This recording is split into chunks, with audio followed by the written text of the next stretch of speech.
अस्सलाम वालेकुम नाजरीन, मैं हूं साकिब अब्बासी। नाजरीन, आज हम बात करेंगे उसामा नदीम कत्ल केस के हवाले से। उस केस में जो है नई डेवलपमेंट सामने आई है जो मैं आपके सामने रखूंगा। एक तो अदालत की जानिब से जो है फ़र्द जुर्म आयद करने की तारीख़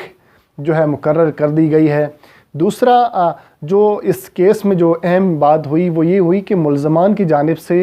जो ज़मानत की दरख्वास्त दे दी गई है, और इसके साथ साथ ये भी जो दरख्वास्त दी गई है एक मुल्ज़म की जानिब से कि जो दहशत गर्दी की दफ़ात हैं उनको हटाया जाए। नाज़रीन, ये पूरा मामला क्या था, समात के अंदर क्या क्या हुआ, ये तमाम तफसील मैं आपके सामने रखता हूँ। नाज़रीन, जब केस की समात शुरू हुई तो पुलिस की जानिब से जो है 5 मुल्ज़मान को जो है अदालत के सामने पेश कर दिया गया, और अदालत की जानिब से जो है तफ्तीशी जो ऑफ़िसर थे उनसे सवाल पूछा गया कि क्या जो फ़र्द जुर्म आयद करने का जो प्रोसेस है क्या वो उसके लिए तैयार हैं। तो फिर एक तो पुलिस की जानिब से एक बार फिर जो है तारीख़ मांगी गई कि जो चलान है वो नामुकम्मल है, और उस चलान में जो JIT रिपोर्ट थी और उसके साथ साथ जुडिशल इंक्वायरी रिपोर्ट है वो दोनों मुंसलिक नहीं हैं। तो उनको जो है मुकम्मल करके जो पेश करने के लिए वक्त मांगा गया, जिस पर अदालत ने कहा कि अगली समात पर ये दोनों चीज़ें मुकम्मल करके चलान जो है अदालत में पेश करें। इसके अलावा जो मुल्ज़म हैं मुदस्सर इफ्तिखार, इन 5 मुल्ज़मान में से एक ये मुल्ज़म हैं, इनकी जानिब से ज़मानत की दरख्वास्त भी दी गई जो इनके वकील हैं, और ये भी कहा गया कि इस ज़मानत की दरख्वास्त के ऊपर वो दलाइल देना चाहते हैं। और दरख्वास्त के अंदर ये भी कहा गया कि जो दहशत गर्दी की दफ़ात लगाई गई हैं इन मुल्ज़मान के ऊपर, उनको हटाने की जो इस्तदा की गई है। तो ये बड़ी जो हैरान कुन थी बात कि क्योंकि ये सारा मामला ही जो है इंसदाद दहशत गर्दी का है, इसी वजह से ये मामला जो इंसदाद दहशत गर्दी की अदालत में है। लेकिन अदालत की जानिब से कहा गया कि आप अगली समात पर ज़मानत से मुतल्लिक और ये जो दहशत गर्दी की दफ़ात हैं इनको हटाने के हवाले से दलाइल दे सकते हैं। इसके ऊपर जो उसामा नदीम की फ़ैमिली है उनके जो वकील थे उनकी जानिब से एतराज़ किया गया। ये कहा गया कि इंसदाद दहशत गर्दी की जो दफ़ात हैं वो हटाई नहीं जा सकती। उन्होंने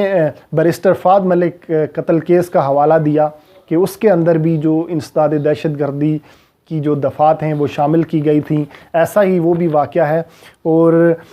उसका हवाला देते हुए लेकिन अदालत ने कहा कि अगली समात पर इसको हम देखेंगे। नाज़रीन, ये मुख्तसर सी समात थी, लेकिन इसके अंदर अदालत ने जो तफ्तीशी ऑफ़िसर से उनको कहा कि आप जो चलान जो है मुकम्मल करके अदालत में पेश करें, और उसके साथ साथ जो जुडिशल इंक्वायरी रिपोर्ट है और JIT रिपोर्ट है, ये दोनों रिपोर्ट जो है उसके साथ मुंसलिक करके अगली तारीख़ में जमा करवाएं। और अदालत की जानिब से जो हुक्म दिया गया वो ये है कि क्योंकि पिछली समात में भी हमने देखा कि कहा गया था कि जो फ़र्द जुर्म आयद करने की कार्रवाई को शुरू किया जाए, तो उसके ऊपर अदालत ने कह दिया है कि अगली समात 26 मार्च रखी गई है, और 26 मार्च को जो फ़र्द जुर्म आयद करने की कार्रवाई जो है बाज़ाब्ता शुरू कर दी जाएगी। ये अदालत की जानिब से हुक्म था। उसके बाद अदालत ने समात जो है 26 मार्च तक मुलतवी कर दी। अब नाज़रीन, ये अगली समात होगी, उसके अंदर एक तो जुडिशल इंक्वायरी रिपोर्ट है वो जो है अदालत में पेश की जाएगी, और जो JIT रिपोर्ट है जिसमें तमाम तर जो इल्ज़ामात और तमाम तर जो सबूत हैं वो मुल्ज़मान के ऊपर वाज़े हैं। जिस तरह के आप सब लोगों को इल्म होगा कि जो JIT रिपोर्ट आई थी वो यकीनन जो है उससे उसामा नदीम की जो फ़ैमिली है वो काफ़ी हद तक जो है मुतमईन हुई थी। अब देखना यह है कि उस पर कोई रद्द बदल तो नहीं किया गया। अब अदालत के सामने वो रिपोर्ट जो है पेश की जाएगी, चलान मुकम्मल करके पेश किया जाएगा। उसके अलावा जो फ़र्द जुर्म आयद करने की, जैसे मैंने तफसील आपको बताई थी कि फ़र्द जुर्म आयद करने की जब कार्रवाई होती है तो अदालत की जानिब से कहा जाता है कि आपके ऊपर ये जुर्म है और इसकी कार्रवाई का अमल शुरू किया जाता है। उसके ऊपर मुल्ज़मान एतराज़ करते हैं। यकीनन जो है मुल्ज़मान की जानिब से एतराज़ किया जाएगा कि ये जो इल्ज़ाम जो उनके ऊपर है कत्ल का, वो उससे अगर मना करते हैं, उससे इनकार करते हैं, तो उसके बाद जो है बाकायदा इसका ट्रायल जो है وہ شروع ہو جائے گا اور پھر گواہان پیش کیے جائیں گے اور مزید جو ثبوت ہوں دونوں اطراف سے گواہ پیش کیے جا سکتے ہیں، تو باضابطہ اس کیس کا آغاز ہو جائے گا۔ لیکن ناظرین، اس سماعت میں ایک، جس طرح میں نے پہلے ذکر کیا کہ ایک ملزم کی جانب سے ضمانت کی درخواست بھی سامنے آئی گئی ہے، تو یقیناً اس کیس کو لٹکانے کی کوشش کی جا رہی ہے۔ تو دیکھتے ہیں کہ اگلی سماعت میں کیا اس کو ضمانت کی جو درخواست ہے، کیا عدالت اس کو کنسیڈر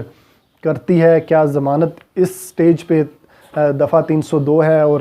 دہشت گردی کی دفعات بھی ہیں، کیا ان کے ہوتے ہوئے ضمانت دی جا سکتی ہے؟ ایسا ہوتا ممکن نظر نہیں آتا کہ ملزمان کی ضمانت ہو یا پھر جو دہشت گردی کی دفعات ہیں وہ ختم کر دی جائیں، تو ایسا ممکن ہوتا نظر نہیں آ رہا، کیونکہ ایسا ہوتا نہیں ہے، کیونکہ یہ ایک بڑا حساس نوعیت کا کیس ہے اور اس کو اسی لیے جو ہے انسداد دہشت گردی کی عدالت میں لایا گیا تھا۔ جو اسامہ کی فیملی ہے ان کا بھی یہی مطالبہ تھا کہ دہشت گردی کی دفعات لگائی جائیں، تو پولیس کی جانب سے وہ لگائی گئی تھیں دفعات، اسی تناظر میں جو ہے معاملہ یہ انسداد دہشت گردی کی عدالت میں ہے۔ اب دیکھنا یہ ہے کہ اس جو ملزم کا یہ موقف ہے کہ ملزم کے وکیل نے جو استدعا کی ہے کہ دہشت گردی کی دفعات ختم کی جائیں، تو اس کے اوپر عدالت کیا اپنی آبزرویشن دیتی ہے، یہ بھی اگلی سماعت میں ہوگا، وہ تفصیلات بھی آپ کے سامنے رکھوں گا۔ ناظرین، بہت سارے لوگ جو ہے ہمارے چینل میں اسامہ ندیم کے حوالے سے، کیس کے حوالے سے اپڈیٹ پوچھتے ہیں، تو ناظرین یہ کیس جو تفصیل ہوئی وہ میں نے آپ کے سامنے رکھی۔ انشاءاللہ اس کیس کو میں آخر تک کور کروں گا، اور جب تک یہ معاملہ منطقی انجام تک نہیں پہنچتا ہم اپنے چینل کے ذریعے تمام تفصیلات سے آپ لوگوں کو آگاہ کرتے رہیں گے، کیونکہ اس معاملے کے اوپر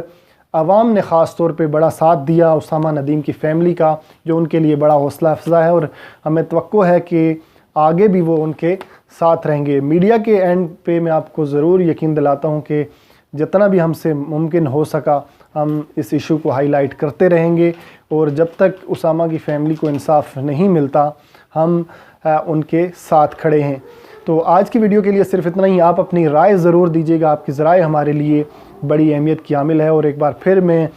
شکریہ یہاں پہ ادا کروں گا عرفان احمد کا، جو ریگولر ہمیں میسج کرتے ہیں اور اپڈیٹ بھی پوچھتے رہتے ہیں اسامہ کے حوالے سے اور اسامہ کیس کے حوالے سے، اور